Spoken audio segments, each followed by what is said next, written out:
Hello बच्चों, आज हम पढ़ेंगे क्लास 9th के पद्य खंड से मेघाय पाठ। मेघाय के कवि हैं सर्वेश्वर दयाल सक्सेना जी।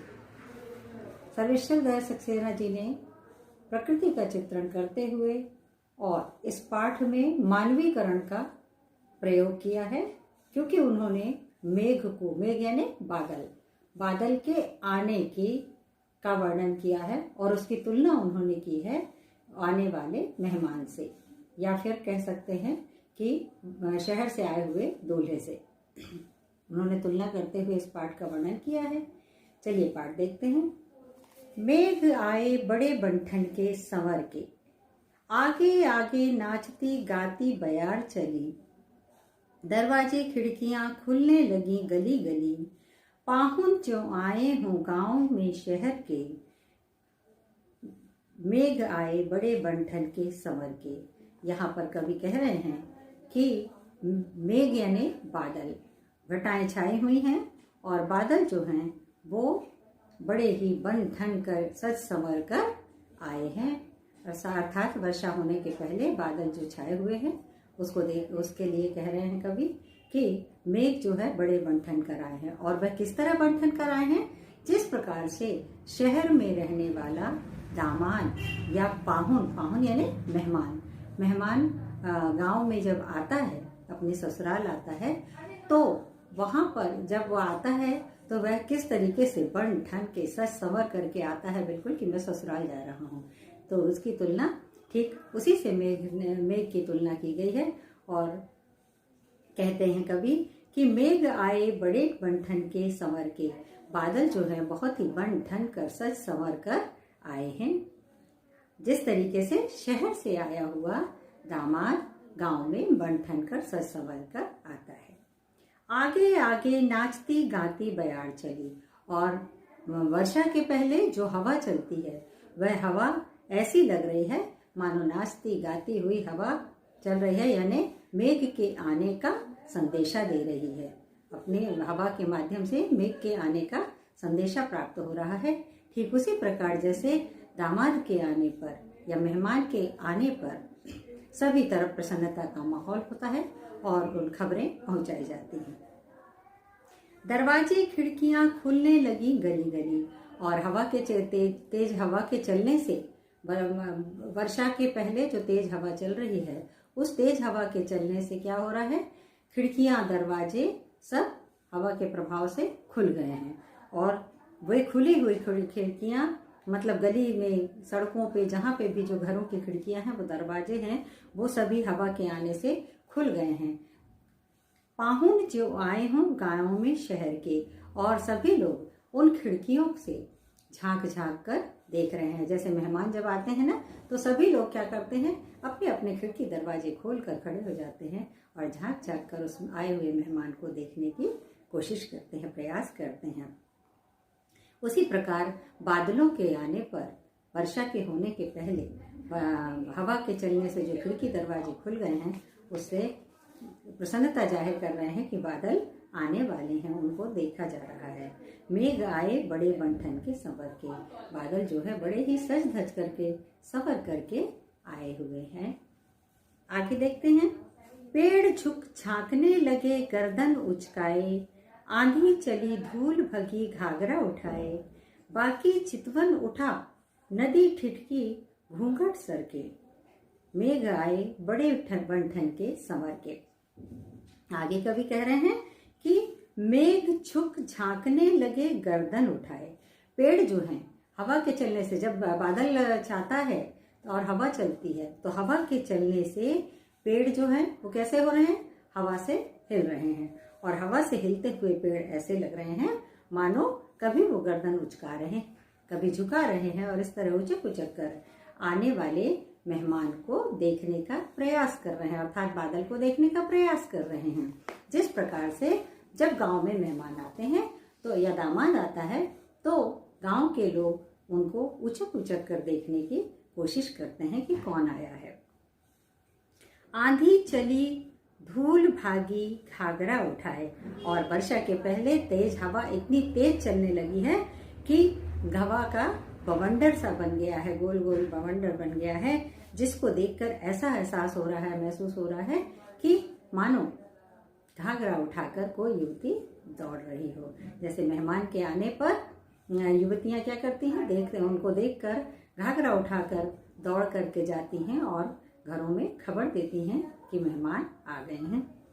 बाकी चितवन उठा नदी ठिठकी घूंघट सर के। नदी जो है, नदी भी प्रसन्न हो गई है कि अब वर्षा होगी और मुझ में जल की वृद्धि होगी। इसलिए नदी जो है वह प्रसन्नता से खुश हो रही है और ठिठक कर यानी आश्चर्यचकित होकर तिरछी नजर से मेघों को देखने का प्रयास कर रही है। ठीक उसी प्रकार जैसे जब गांव में दामाद आता है तो गांव की जो दुल्हनें हैं, दुल्हन जो बहुएं होती हैं, वो घूंघट डालती हैं गांव में, तो वो अपनी घूंघट को उठा कर तिरछी मतलब दबी हुई आंखों से, तिरछी निगाह से उस दामाद को, आए हुए मेहमान को देखने का प्रयास करती हैं। मेघ आए बड़े बन-ठन के सज के संवर के। बादल जो है बड़े ही बन ठन कर, सज संवर कर, दामाद की तरह सज संवर कर आए हुए हैं। आगे, बूढ़े पीपल ने आगे बढ़कर जुहार की, बरस बाद सुध लीन्ही, बोली अकुलाई लता ओट हो किवार के, हरसाया ताल लाया पानी परात भर के, मेघ आए बड़े बंठन के संवर के। आगे कवि कहते हैं कि बूढ़े पीपल ने आगे बढ़कर जुहार की। बादल के घिरने से जो गांव के बाहर बूढ़ा पीपल का पेड़ क्या होता है, उसकी आयु बहुत लंबी होती है, कई वर्षों तक जीवित रहता है, इसलिए उसे बूढ़ा पीपल कहा गया, बूढ़ा कहा गया है। जो घर गांव में जो बुजुर्ग होते हैं उनसे उसकी तुलना की गई है। तो कवि कह रहे हैं कि बादल के आने पर जो गांव के बाहर बूढ़ा पीपल है, पीपल का वृक्ष, उस आने वाले अतिथि बादल का स्वागत कर रहा है, जुहार कर रहा है या शीश झुकाकर नमन कर रहा है। जिस प्रकार से जब गांव में मेहमान आता है या दामाद आता है तो दामाद का स्वागत घर के बड़े बुजुर्ग आगे घर के दरवाजे के सामने बाहर सबसे पहले खड़े होकर उसका स्वागत करते हैं। ठीक उसी प्रकार गांव का पेड़ जो है वह उसका आने वाले मेहमान बादल का स्वागत कर रहा है। बरस बाद सुध लीन्ही, और उनसे शिकायत भी कर रहा है। वह जो बूढ़ा वो है, वृक्ष है, वह शिकायत कर रहा है कि बादल से कि तुमने 1 वर्ष बाद हमारी सुध ली है यानी खबर ली है। तुम 1 वर्ष बाद आए हो। वर्षा एक बार हुई और उसके बाद फिर अगले साल होती है, मतलब 1 साल का वक्त जो लगता है वो 1 साल में आए हैं, इसलिए वह शिकायत कर रहे हैं। ठीक उसी प्रकार से जैसे जब दामाद गाँव घर आता है, आया हो और घर का जो बुजुर्ग हैं वो उसका स्वागत तो कर रहे हैं, लेकिन एक मीठी सी शिकायत भी कर रहे हैं, प्यार से शिकायत भी कर रहे हैं कि आपने 1 साल बाद हमारी याद की है, हमारी सुध ली है और यहाँ आए हैं। बोली अकुलाई लता ओट हो किवार की। अब जो लताएं हैं, लता मतलब होती है बेल जो है वह वृक्षों के ऊपर चढ़ करके ऐसी देख रही हैं, अकुलाई हुई मतलब व्याकुल होकर झांक कर उनको देख रही हैं। किसको? आने वाले मेघ को व्याकुल होकर देख रही हैं। ऐसा लग रहा है मानो वृक्ष के पीछे से, ऐसा लग रहा है मानो दरवाजे के पीछे से। गांव में युवतियां क्या होती हैं, जब उनका पति आता है तो वह संकोच के कारण, शर्म के कारण सामने से नहीं आती और दरवाजे के पीछे से छुप करके उसको आता हुआ देखती हैं। वैसे ही प्रतीत हो रहा है इन लताओं को देखकर। हर साया ताल लाया पानी परात भर के, और मेघ के आने से तालाब भी हर्षित हो गया, प्रसन्न हो गया है और ऐसा लग रहा है मानो जिस प्रकार दामाद घर पे आता है तो घर के साले वगैरह परात में पानी भर के लाते हैं कि हम उनका स्वागत और उनका पैर धुलाने के लिए पानी लाते, पैर धुलाएंगे। ठीक उसी प्रकार तालाब भी मेघ रूपी बादल का पैर धुलाने के लिए प्रसन्न हो रहा है। बादल जो आए हैं बड़े ही सज संवर कर आए हुए हैं। आगे, क्षितिज अटारी गहराई दामिनी दम के, क्षमा करो गांठ खुल गई अब भरम की, बांध टूटा झरझर मिलन के अश्रु भर के, मेघ आए बड़े बंठन के सबर के। यहाँ पर कवि कह रहे हैं कि क्षितिज से वर्षा होने लगी है और बादल गहरा गए हैं यानी काले गहरे हो गए हैं, तथा दामिनी यानी बिजली अर्थात बिजली चमकने लगी है। और वर्षा के आने से लोगों के भरम, क्षमा करो गांठ खुल गई अब भरम की। तो वहाँ जो लोग हैं वो वर्षा के होने से बादल से क्षमा मांग रहे हैं कि हमें क्षमा करें, हमारा भ्रम टूट गया।